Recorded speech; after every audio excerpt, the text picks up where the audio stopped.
دنیا والوں پر اپنا دکھ ظاہر مت کرو، کیونکہ وہ وہاں چوٹ ضرور مارتے ہیں جہاں پہلے سے زخم ہو۔ لوگ ہمارے اندر ہمارا دکھ تلاش نہیں کرتے، بلکہ ان کو اس تماشے کی کوچ ہوتی ہے جو ہمارے ساتھ ہو۔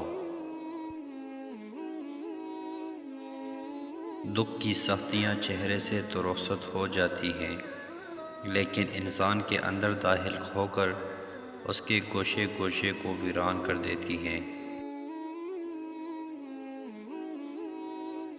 ایک شخص حضرت علی رضی اللہ عنہ کے خدمت میں پیش ہوا اور کہنے لگا، یا علی، آپ فرماتے ہیں کہ اللہ تعالیٰ نے زمین پہ ہزاروں نعمتیں انسانوں کے لیے پیدا کی گئی ہیں، تو یہ دکھ تکلیف اللہ تعالیٰ نے کیوں پیدا کی؟ حضرت علی رضی اللہ عنہ نے فرمایا، اے اللہ کے بندے، شکر کرو کہ اللہ تعالیٰ نے دکھ کو پیدا کیا۔ اللہ تعالیٰ کے عظیم نعمتوں میں سے ایک نعمت دکھ ہے۔ تو وہ شخص کہنے لگا، یہ علی رضی اللہ عنہ، دکھ بھی نعمت ہے؟ تو حضرت علی رضی اللہ عنہ نے فرمایا، اے شخص، دکھ انسان کو مضبوط بنا دیتا ہے اور خوشیاں انسان کو کمزور کرتی ہیں۔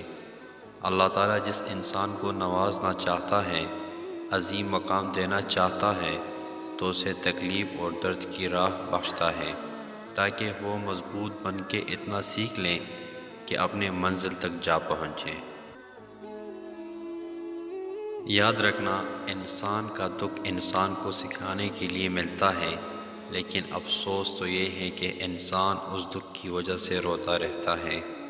انسان دکھ اور درد کی وجہ سے کتنا بھی روتا رہے، لیکن ختم نہیں ہوگا، کیونکہ دکھ انسان کو رلانے کے لیے نہیں بلکہ انسان کو سکھانے کے لیے آیا ہے۔ جب تم اس دکھ سے سیکھ لو گے جو تمہیں سکھانا چاہتا ہے، تو تمہارا دکھ خود بخود ختم ہو جائے گا۔ زندگی اتنا دکھ نہیں دیتی کہ مرنے کو جی چاہیں، بس لوگ اتنے دکھ دیتے ہیں کہ جینے کو دل نہیں کرتا۔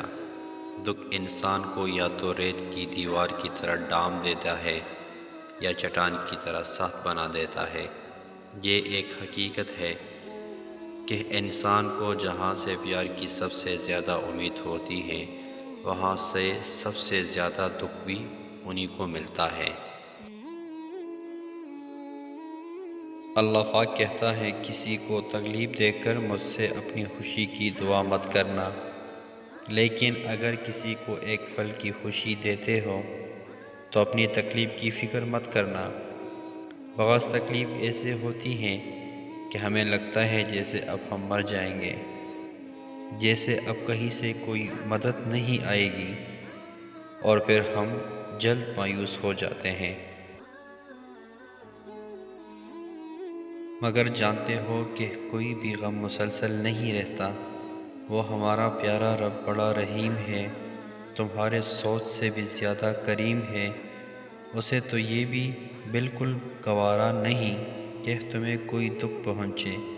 اللہ تعالیٰ جس کو اپنا آپ یاد دلانا چاہتا ہے تو اسے دکھ کا الیکٹرک شاک دے کر اپنی جانب متوجہ کر لیتا ہے۔ دکھ کی بٹی سے نکل کر انسان ان دوسروں کے لیے نرم پڑ جاتا ہے، پھر اس سے نیک اعمال خود بخود اور بخوشی سرزد ہونے لگتے ہیں۔ دکھ تو روحانیت کی سیڑھی ہے، اس پر صابر اور شکر کرنے والے ہی چڑھ سکتے ہیں۔ کچھ دروازے ہمیں خود پر خود ہی بند کرنے پڑتے ہیں۔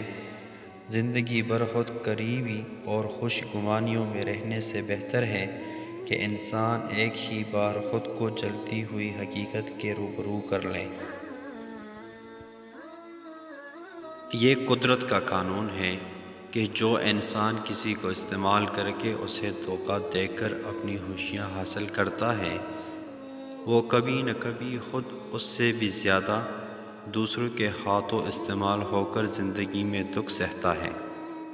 اللہ پاک فرماتا ہے، تم مانگو مجھ سے، تمہارا مانگنا اچھا لگتا ہے مجھ کو، تم کیوں پریشان ہوتے ہو؟ کیا میری قدرت پر یقین نہیں تم کو؟ میں تو تمہاری شارک سے بھی زیادہ قریب ہوں۔ جب تم اپنی ماں کی نیت پر شک نہیں کر سکتے تو اس پر کیسی بھی یقینی جو تم سے 70 ماؤں سے بھی بڑھ کر محبت کرتا ہے۔ مجھ سے مکمل یقین کے ساتھ مانگ کر تو دیکھو، پوری دنیا کو تمہارا وسیلہ بنا کر تمہیں نہ نوازا تو کہنا۔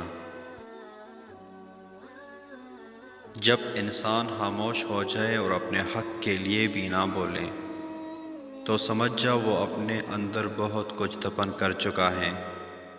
اے بلندیوں کے بادشاہ، اے رب کائنات، ہمارے دلوں کو شیطان کے شر سے بچا، صرف اور صرف اپنی رضا کا غلام بنا۔ اے رب پاک، ہم سب کو ہمیشہ خوش اور آباد رکھنا، آمین۔ توبہ ایسا دروازہ ہے جو موت کی ہچکی تک کھلا رہتا ہے۔ دعا ایسی عمل ہے جو تقدیر کو مات دے سکتی ہے۔ ضمیر ایسا ساتھی ہے جو ہمیشہ حق کی راہ دکھاتا ہے۔ آپ خود ہی اپنے لیے بہترین دلاسا ہیں، بہترین دوست، بہترین دنیا اور مشکل وقت میں بہترین طاقت جو آپ کو کبھی ہارنے نہیں دیتی۔ کبھی کبھی ہم خود سے بھی اتنا دور ہو جاتے ہیں کہ چاہتے ہوئے بھی اپنے من میں جھانک نہیں پاتے۔ بیزاری کی یہ کیفیت نہیں بلکہ مکمل اذیت ہے۔ انسان دنیا میں جتنا مرضی تکبر کر لے، آخر کار اس کا گوشت تو نے کیڑوں مکوڑوں کا غذا ہی بننا ہے، ہڈیوں نے بوسیدہ ہو کر مٹی کے نیچے ہی جانا ہے۔ یا رب، تو ہی اول، تو ہی آخر، تو ہی ظاہر، تو ہی باطن، ایک اور کرم فرما مجھ پر، میرے سارے زنگ اتار یا رب، اور اپنا رنگ چڑھا مجھ پر۔ ندامت اور توبہ کی ایک آنسو اس مقام تک لے جاتا ہے جہاں پہنچنے کے لیے برسوں کی محنت اور عبادت درکار ہوتی ہے۔ دنیا میں کبھی کسی اچھے انسان کو تلاش مت کرنا، خود اچھے بن جاؤ، ہو سکتا ہے آپ کے اس کام سے کسی اور کی تلاش ختم ہو جائے۔ معاف کرنے کی عادت اور حوصلہ پیدا کرو، یہ تو اللہ پاک کا کرم ہے کہ اس نے انسان کے گناہوں کی پردہ پوشی کی۔ اگر تمہاری درمیان ایک دوسرے کے گناہ ظاہر ہو جاتے تو تم ایک دوسرے کو دفن بھی نہ کرتے۔ کسی کو چاہنا ہو تو دل سے چاہو، زبان سے نہیں، اور کسی پر غصہ کرو تو صرف زبان سے، دل سے نہیں۔ اگر آپ نے ابھی تک ہمارا چینل کو سبسکرائب نہیں کیا تو ابھی کر لیجئے، اور مزید ایسے خوبصورت ویڈیوز کے لیے ہمارے چینل کو سبسکرائب کیجئے اور اس ویڈیو کو لائک اور شیئر کیجئے۔ شکریہ۔